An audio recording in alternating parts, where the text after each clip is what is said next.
Hello दोस्तों, नमस्कार। मैं आप सभी लोगों का एचवी पाठशाला पे स्वागत करता हूँ। मैं यहाँ पर एग्रीकल्चर से संबंधित मॉक टेस्ट कराऊंगा। प्रैक्टिस सीरीज का आयोजन किया जाएगा जो अभी हाल ही में एग्रोनॉमी से संबंधित शुरुआत की जा रही है। ये एग्रोनॉमी के क्वेश्चंस हैं, इन पे हम चर्चा करेंगे और समय के साथ साथ ये आपको अन्य विषयों से संबंधित मिलते रहेंगे। तो आइए चर्चा करते हैं। पहला क्वेश्चन क्या है, विश्व के निम्नलिखित फसलों में किस फसल का कृषिगत क्षेत्रफल सबसे अधिक है। तो यदि हम बात करते हैं, विश्व में गेहूं की फसल का कृषिगत क्षेत्रफल सबसे अधिक है, जबकि भारत की अगर हम बात करते हैं तो चावल की फसल का क्षेत्रफल सर्वाधिक है। तो इसमें कौन सा सही है आपका पहला क्वेश्चन। अब हम बात करते हैं चावल का उद्गम स्थल कहाँ है। चावल के उद्गम स्थल की अगर हम बात करते हैं तो ये भारत और बर्मा है। अब अगले क्वेश्चन पे हम अपने बात करते हैं, विश्व में चावल का सर्वाधिक क्षेत्रफल भारत में है, जो कि लगभग कितने मिलियन हेक्टेयर है। 45 मिलियन हेक्टेयर। अभी अभी आपने यहाँ पे देखा था कि विश्व में निम्नलिखित फसलों में से किस फसल का कृषिगत क्षेत्रफल सबसे अधिक है, तो गेहूं का। और अगर हमने बताया था आपको कि भारत में चावल का सर्वाधिक है, तो चावल का सर्वाधिक क्षेत्रफल भारत में 45 मिलियन हेक्टेयर है। चावल की उत्पादकता सबसे अधिक किस राज्य की है, तो पश्चिम बंगाल की है। ओराइजा सटाइवा ओराइजा वंश में कुल कितनी स्पीसीज शामिल हैं, 24 स्पीसीज शामिल हैं। ओराइजा ग्लेब्रिमा स्पीसीज की किस्में किस जगह पर पाई जाती हैं, तो ये अफ्रीका में पाई जाती हैं। भारत में उगाई जाने वाली चावल की किस्में किस उप स्पीसीज से संबंधित हैं, इंडिका से संबंधित हैं। इंडोनेशिया में उगाई जाने वाली चावल की किस्में किस सब स्पीसीज से संबंध रखती हैं, ओराइजा ग्लेब्रिमा से, ओराइजा सटाइवा इंडिका से, या फिर ओराइजा सटाइवा जैपोनिका से, या फिर ओराइजा सटाइवा जेवेनिका से। तो ये ओराइजा सटाइवा जेवेनिका से आपका संबंध रखती हैं। चावल के उगाने के अपरंपरागत क्षेत्र कौन से हैं। तो अगर हम अपरंपरागत क्षेत्र की बात करते हैं तो पंजाब व हरियाणा है। पश्चिम बंगाल सर्वाधिक उत्पादन करता है चावल का। चावल के पुष्पक्रम को क्या कहते हैं। चावल के अगर हम पुष्पक्रम की बात करते हैं तो हम क्या कहते हैं, पेनिकल कहते हैं। पुष्पक्रम एक प्रकार के पुष्पक्रम किसे कहते हैं अगर हम पूछें तो ये अक्ष पर लगने वाले विभिन्न प्रकार के पुष्पों का क्रम है। मतलब एक ही अक्ष पर जो संबंधित पौधा होता है उसके पुष्पक्रम क्रमवार लगे होते हैं, तो उसे हम पुष्पक्रम कहते हैं। अब अगर हम बात करते हैं 11वें क्वेश्चन की, तो छिलके वाले चावल को क्या कहा जाता है। छिलके वाले चावल को भूरा चावल कहते हैं। धान की फसल के लिए उपयुक्त जलवायु कौन सी है। धान की फसल के लिए उपयुक्त जलवायु कौन सी है, बहुत गर्म व उष्ण जलवायु की आवश्यकता है। ठंडी व शुष्क जलवायु ये नहीं होगा, शुष्क व बहुत गर्म जलवायु ये भी नहीं होगा, ये उचित होगा बहुत गर्म व उष्ण जलवायु। चावल के पकने के समय तापक्रम कितना होना चाहिए, 21 से 37 डिग्री सेल्सियस ये भी नहीं, 15 से 20 डिग्री सेल्सियस ये भी नहीं, 26.5 से लेकर के 29.5 डिग्री सेल्सियस ये भी नहीं होगा, 20 से 25 डिग्री सेल्सियस ये सबसे उचित तापक्रम है। प्रदीप्तकालिता के आधार पर धान जो है किस प्रकार का पौधा है, अल्प प्रदीप्तकालिता। अब हम प्रदीप्तकालिता पे चर्चा करते हैं कि प्रदीप्तकालिता क्या है। ये बहुत ही इंपॉर्टेंट है, ये कई क्वेश्चन पेपर में आया हुआ है, तो इसके बारे में हम एक बार चर्चा कर लेते हैं क्या है। सबसे पहले दीप्तिकालिता शब्द का अगर हम प्रयोग की बात करते हैं तो किसने किया था, गार्नर एवं एलार्ड ने दीप्तिकालिता शब्द का सबसे पहले प्रयोग किया था। किसने, गार्नर एवं एलार्ड ने। गार्नर एवं एलार्ड के द्वारा सबसे पहले इसका प्रयोग किया गया था। इसको अगर विभाजित किया गया दीप्तिकालिता के आधार पर पौधों को 3 भागों में विभाजित किया गया है, अल्प प्रदीप्तकालिक पौधे, दीर्घ प्रदीप्तकालिक पौधे, दीप्त उदासीन पौधे। अल्प प्रदीप्तकालिक पौधे किसे कहते हैं, जिनको पुष्पीकरण के लिए 12 घंटे से कम प्रकाश की आवश्यकता होती है। मतलब उन्हें पुष्पन की क्रिया होने के लिए 12 घंटे से कम समय चाहिए। दीर्घ प्रदीप्तकालिक पौधों की अगर हम बात करें, इनके लिए निश्चित अवधि से भी अधिक प्रकाश की आवश्यकता होती है। मतलब एक निर्धारित समय हो उससे भी अधिक जब प्रकाश की आवश्यकता हो तो उसे हम दीर्घ प्रदीप्तकालिक पौधे कहते हैं। जैसे कि मूली हो गई, पालक हो गई, इनको अधिक प्रकाश की आवश्यकता होती है। दीप्त उदासीन पौधे वे होते हैं जो प्रकाश तथा अंधकार के चक्र से मुक्त होते हैं। इन्हें फर्क नहीं पड़ता कि प्रकाश है या अंधकार है, ये इनमें पुष्पन की क्रिया अपनी होती रहती है। तो अंधकार प्रकाश के चक्र से मुक्त, जैसे उदाहरण की अगर हम बात करें तो टमाटर हो गए, मक्का हो गए। प्रदीप्तकाली क्या है? प्रदीप्तकालिता क्या है? प्रदीप्तकालिता वह होती है जो पादप में होने वाले जैविक परिवर्तन जो दिन एवं रात की लंबाई की अनुक्रिया में होते हैं, तो उसे हम प्रदीप्तकालिता कहते हैं। अब अगर हम अल्प प्रदीप्तकाली पौधों की बात करते हैं तो तंबाकू, सोयाबीन ये इसके उदाहरण हैं। कभी कोई क्वेश्चन आ जाता है कि निम्नलिखित में से कौन सा एक अल्प प्रदीप्तकाली पौधा है, ऑप्शन दे दिए तो तंबाकू, सोयाबीन और अन्य पौधे भी हैं। आगे बढ़ते हैं। अस्त चावल। अस्त चावल की बुआई का समय क्या है? तो अस्त चावल की बुआई का समय मई और जून है। यदि हम बात करें बोरो या दलुआ धान की बुआई का उचित समय कौन सी है? इसे हम बोरो को हम दलुआ के नाम से भी जानते हैं। ये धान के एक प्रकार की किस्म है। तो बुआई का उचित समय कौन सा है?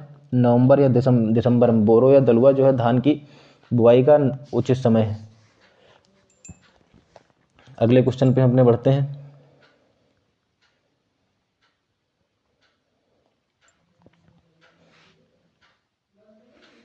धान की खेती के लिए मृदा का उपयुक्त पीएच मान क्या होना चाहिए? धान की खेती के लिए उपयुक्त पीएच मान 4 से 6 के बीच में होना चाहिए। अब अगला क्वेश्चन है IR8 धान की किस्म भारत में कहाँ से प्रचलन में आई थी? अगर हम बात करते हैं IR8 के बारे में, तो IR8 चावल की एक अंतर्राष्ट्रीय किस्म है जो अंतर्राष्ट्रीय चावल अनुसंधान संस्थान के द्वारा मनीला फिलीपींस में विकसित की गई थी। ये मनीला फिलीपींस में विकसित की गई है।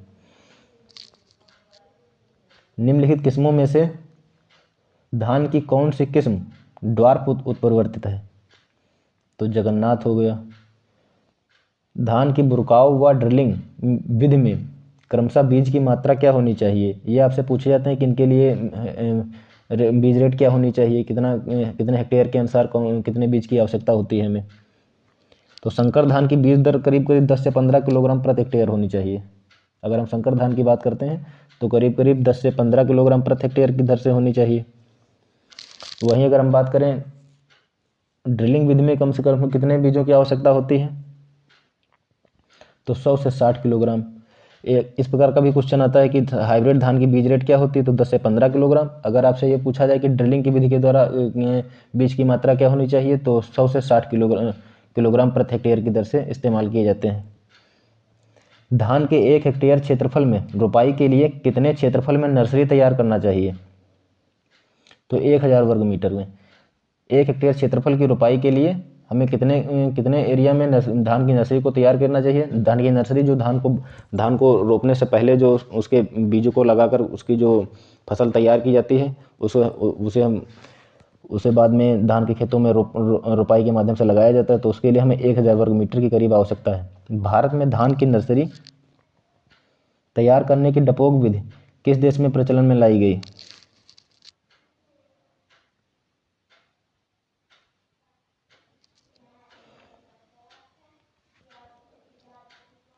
धान की नर्सरी तैयार करने की आद्र विधि में रोपाई के लिए पौध तैयार हो जाती है 20 से 25 दिनों में।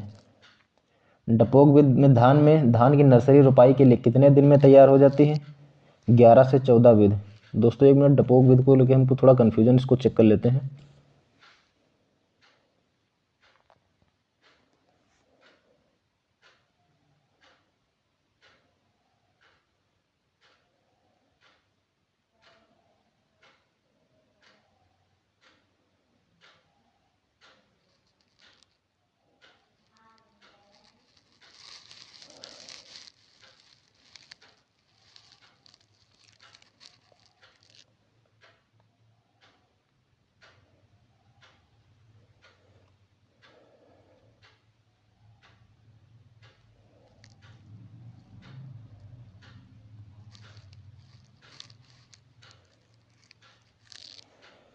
सही है दोस्तों, डपोग विधि फिलीपींस में प्रयोग में लाई गई थी। भारत में धान की नर्सरी तैयार करने के लिए डपोग विधि किस देश में प्रचलन में लाई गई? फिलीपींस में। धान की नर्सरी तैयार करने की आद्र विधि में रोपाई के लिए पौध तैयार हो जाती है 20 से 25 दिनों में। डपोग विधि धान की एक प्रकार की विधि है धान के लिए जो इस्तेमाल की जाती है रोपाई के लिए। 11 से 14 दिनों में तैयार हो जाती है नर्सरी। तो आगे बढ़ते हैं।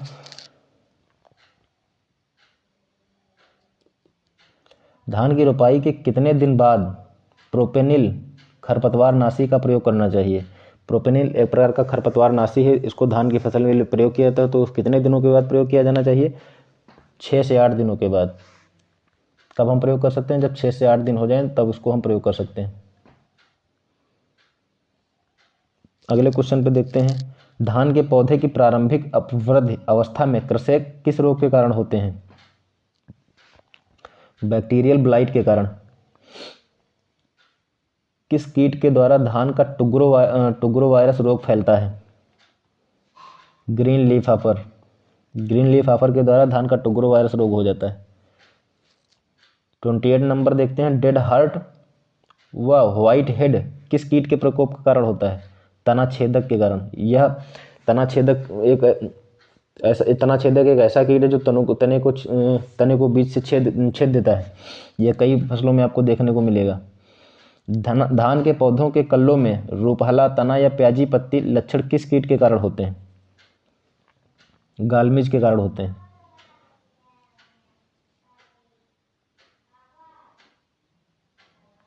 धान के ग्रासी स्टंट रोग का वाहक कौन सा होता है? Brown plant hopper. धान के ग्रासी स्टंट रोग का वाहक कौन होता है? Brown plant hopper. हम ग्रासी स्टंट रोग पर थोड़ा चर्चा कर लेते हैं। क्या ये कई बार पूछा गया है। ग्रासी स्टंट रोग जो है गहरे भूरे या रतुआ रंग के धब्बे, जिस ग्रासी स्टंट रोग जिस पौधे में लगता है उसमें जो पत्तियों का रंग हो जाता है गहरा भूरा, रेतुआ रंग के आपको धब्बे देखने को मिलेंगे।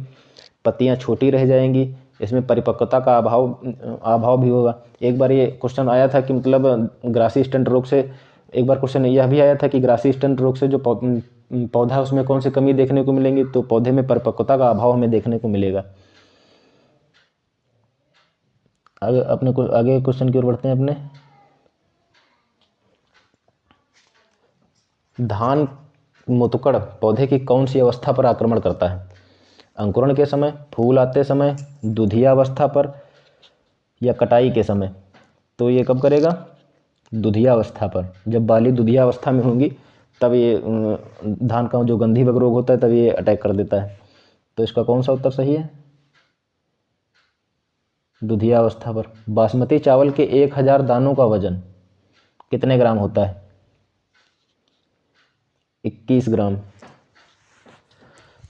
ओराइजा सटाइवा में क्रोमोसोम की संख्या कितनी होती है? ये क्वेश्चन आया हुआ है आपका।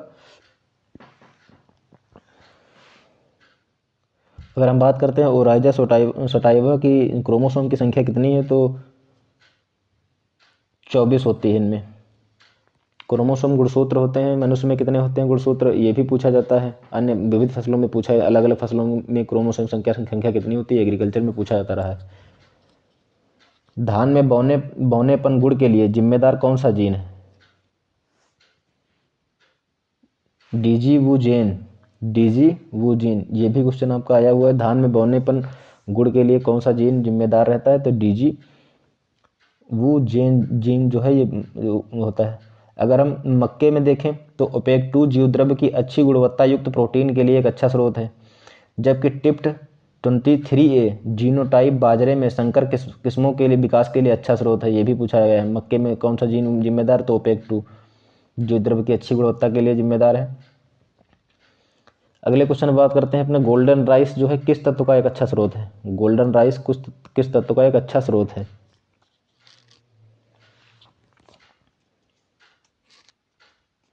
विटामिन ए का। गोल्डन राइस बनाया कैसा जाता है? जेनेटिक इंजीनियरिंग के द्वारा बनाया जाता है। एक या दो से अधिक पौधों के आपस में जीन को मिला करके गोल्डन राइस का निर्माण किया जाता है। इसमें बीटा कैरोटीन भी पाया जाता है। ये भी क्वेश्चन पूछा गया है कि गोल्डन राइस में कौन सा क्या पाया जाता है? तो बीटा कैरोटीन पाया जाता है। ये जेनेटिक इंजीनियरिंग के माध्यम से बनाए जाते हैं। सुपर राइस की संकल्पना किसने दी थी? सुपर राइस की संकल्पना जीएस खुश ने दी थी। इनका गोविंद खुश पूरा नाम है। सुपर राइस की अगर क्वेश्चन पूछा जाता है कि सुपर राइस की संकल्पना किसने दी थी, ये दोनों क्वेश्चन इंपॉर्टेंट हैं, ये क्वेश्चन आते रहे हैं। तो सुपर राइस है क्या? सुपर राइस एक हाई यील्डिंग वैरायटी प्रोग्राम है। इसमें रोग प्रतिरोधक क्षमता पाई जाती है। रोग प्रतिरोधक क्षमता क्या होता है? रोग प्रतिरोधक क्षमता का तात्पर्य है कि जब किसी पौधे में कोई रोग लग जाता है तो वह उससे लड़ने में कितना सक्षम है, इसे रोग प्रतिरोधक क्षमता कहते हैं। यह अधिक उपज वाली फसल है। इसमें जीएस गोविंद खुश की अगर हम बात करते हैं तो गोविंद खुश के द्वारा करीब 300 से भी अधिक फसलों की किस्मों की खोज की गई थी और इन्होंने IR 36 की किस्में भी विकसित की। अब भारत में उर्वरक सब्सिडी कब शुरुआत की गई थी? ये क्वेश्चन बहुत इंपॉर्टेंट है, ये भी हाल ही में काफ़ी चर्चे में भी रहा है,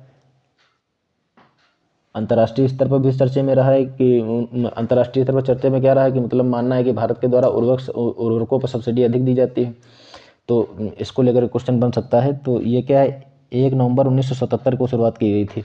उर्वरक सब्सिडी क्या होती है? जब हम बात करते हैं उर्वरक सब्सिडी पर, जैसे किसान कोई उर्वरक खरीदने जाता है तो DAP का रेट काफ़ी महंगा है, तो वो किसान DAP खरीद लाता है, फिर सरकार के द्वारा उनके खाते में डायरेक्ट बेनिफिट ट्रांसफ़र के द्वारा पैसे भेज दिए जाते हैं, तो उसको थोड़ी सहायता मिल जाती है, तो उसे हम उर्वरक सब्सिडी कहते हैं।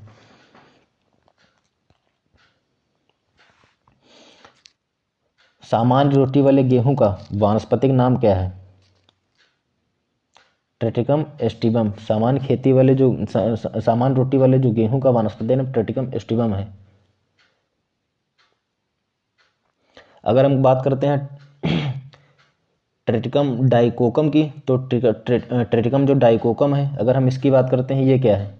ट्रेटिकम डाइकोकम अगर हम बात करते हैं तो ये हमारा खपली गेहूं डेनिकल श्रेणी का सदस्य है, जिसमें दोनों पर तुष चिपके रहते हैं और आसानी से अलग नहीं किए जा सकते हैं। ये खपली गेहूं डेनिकल श्रेणी का सदस्य है, इनमें तुष चिपके रहता है और इन्हें आसानी से अलग नहीं किया जा सकता है। ये भी क्वेश्चन पूछा गया है कि ट्रिटिकम डाइकोकम के बारे में भी पूछा गया है। तो सामान्य रोटी वाले गेहूं की अगर बात की जाए तो ट्रिटिकम एस्टिवम हो गया, और अगर ट्रिटिकम डाइकोकम की अगर हम बात करते हैं तो ये खपली गेहूं के डेनिकल श्रेणी का सदस्य है, इनमें तुष चिपके रहते हैं और उनको आसानी से अलग नहीं किया जा सकता है। ये आपको बता ही दिया, ये हाल ही में चर्चा में भी रहा है, तो जो चर्चे में रहा है उन पर ज़्यादा नज़र रखिए। उर्वरक सब्सिडी के बारे में आपको काफ़ी विस्तार से बताएंगे क्या होता है, गोल्डन राइस को, सुपर राइस, ये सब बहुत इंपॉर्टेंट क्वेश्चन हैं। आगे बढ़ते हैं, हम देखते हैं भारतीय बौना गेहूँ, इंडियन डार्क व्हीट क्या है, इसका वैज्ञानिक नाम क्या है? Triticum sphaerococcum, Triticum durum, Triticum aestivum, ये सभी अन्य उनके नाम हैं, ये गेहूं के ही अन्य वैरायटीज़ के नाम हैं। निम्नलिखित में से गलत युग्म को चुनिए। एमर गेहूं ट्रिटिकम डाइकोकम,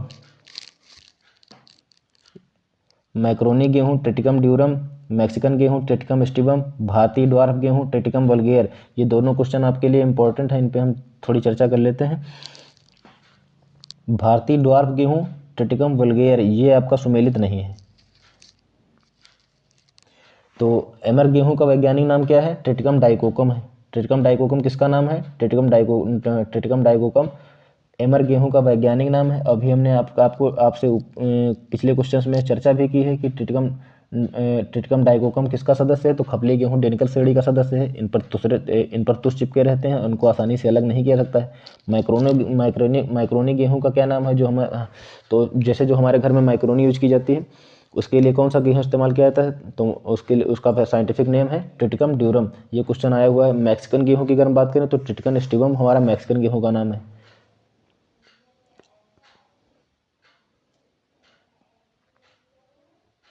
गेहूं का उद्भव स्थल कौन सा है? गेहूं के उद्भव स्थल की अगर बात करें कि गेहूं की उत्पत्ति किस देश की है, तो यह कहाँ, किस क्षेत्र में हुई है, किस स्थान पे हुई है? तो मध्य एशिया, टर्की में गेहूं का उद्भव स्थल हुआ है। सामान्य रोटी वाला गेहूं, सामान्य रोटी वाला जो गेहूं होता है वह कैसा होता है? हेक्साप्लॉइड होता है। सामान्य रोटी का जो गेहूं होता है कैसा होता है? हेक्साप्लॉइड होता है। डिप्लॉइड, टेट्राप्लॉइड, ट्राइप्लॉइड, इन पर सब पर कभी अन्य पर चर्चा करेंगे। 2n = 42 होता है। मैक्सिकन गेहूं, बौना गेहूं, मैक्सिकन बौना गेहूं भारत में किसके द्वारा लाया गया? नॉर्मन बोरलाग के द्वारा लाया गया। MS स्वामीनाथन, अभी हाल ही में MS स्वामीनाथन जी काफ़ी चर्चे में रहे हैं, तो इससे संबंधित क्वेश्चन बन सकता है।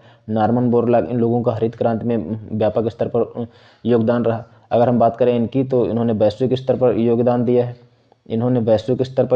है। अगर हम MS स्वामीनाथन जी की बात करते हैं तो ये भारतीय स्तर पर इनका योगदान रहा है। ये क्वेश्चन आने की भरपूर संभावना है, क्योंकि अभी हाल ही में ये चर्चे में भी रहे। विश्व में गेहूं का सबसे ज़्यादा क्षेत्रफल रखने वाला कौन सा देश है?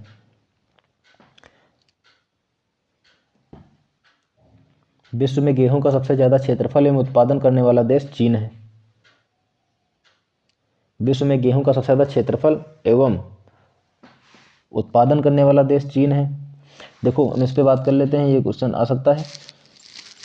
चीन, भारत और रूस वैश्विक गेहूं का करीब 41% उत्पादित करते हैं। ठीक है, ये क्वेश्चन इंपॉर्टेंट है कि मतलब चीन के बाद भारत का स्थान और रूस, ये तीनों मिलकर के वैश्विक स्तर का जो वैश्विक स्तर पर जो गेहूं का उत्पादन होता है उसका करीब 41% इनके द्वारा उत्पादित किया जाता है। और वैश्विक स्तर, एक हालिया रिपोर्ट के अनुसार कि वर्ष 2020 में वैश्विक गेहूं का उत्पादन कितना रहा था, तो 760 मिलियन टन इसका उत्पादन रहा था। विश्व में गेहूं के उत्पादन में द्वितीय स्थान किस देश का है? प्रथम स्थान चीन का है, द्वितीय स्थान की अगर हम बात करते हैं तो भारत का है। अभी हमने चर्चा की थी। ये सभी क्वेश्चन आए हुए हैं, तो इन पर आप जरूर ध्यान दें।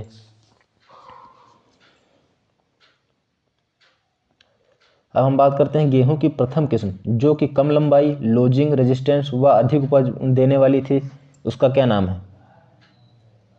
नोरिन 10 जो है ये है। नोरिन 10 के ये भी पूछा जा सकता है कि नोरिन जो 10 है यह किसकी किस्म है? तो गेहूं की किस्म है। इसके लक्षण क्या हैं? तो इसी में हम देख सकते हैं यह एक प्रकार की लॉजिक रेजिस्टेंस है, अधिक ऊपर देने वाली भी वैरायटी है। अब अगले क्वेश्चन पर देखते हैं 47 पे। अच्छी प्रकार से गेहूं का दाना भरने के लिए तापक्रम की कितनी आवश्यकता होती है? 23 से 25 डिग्री सेल्सियस। गेहूं का पुष्पक्रम क्या कहलाता है? अगर हम गेहूं के पुष्पक्रम की बात करते हैं तो क्या कहलाता है? बाली। अगर ये बाली ऑप्शन में दिया तो आप बाली भी लगाएंगे। हालांकि इसको स्पाइकलेट भी कहते हैं। गेहूं के पुष्पक्रम को हम स्पाइकलेट भी कहते हैं, बाली भी कहा जाता है। अब अगर हम बात करते हैं बीज रेट की, बीज रेट से संबंधित कई बार क्वेश्चन आईबीपीएस के एएफओ के एग्जाम हो तो उसमें भी बीज रेट को लेकर के कई बार क्वेश्चन आते हैं। एसटीए में भी जो यूपी पीएससी के तहत हमारे आयोजित कराया जाता है सीनियर टेक्नीशियन के लिए, उसमें भी बीज रेट को लेकर के कई क्वेश्चन देखने को मिलते हैं, वैरायटी से संबंधित क्वेश्चन देखने को मिलते हैं। खैर इसका सही ऑप्शन क्या होगा? तो 100 किलोग्राम प्रति हेक्टेयर की दर से आवश्यक है। गेहूं की फसल जो 50 कुंटल प्रति हेक्टेयर उत्पादन देती है, नाइट्रोजन, फास्फोरस व पोटास की क्रमशः कितनी मात्रा भूमि से उद्ग्रहण है, रिमूव करती है? तो आपका ये ऑप्शन सही होगा। 100 से 150, 70 से 80 व 125 से लेकर के 150 तक, ये आपका आंसर सही होगा। तो नमस्कार दोस्तों, हम मिलते हैं अपनी अगली सीरीज़ में अगले दिन। Thank you for watching. अगर हमारा वीडियो आपको पसंद आया हो तो उसको लाइक कीजिए, सब्सक्राइब कीजिए और शेयर कीजिए।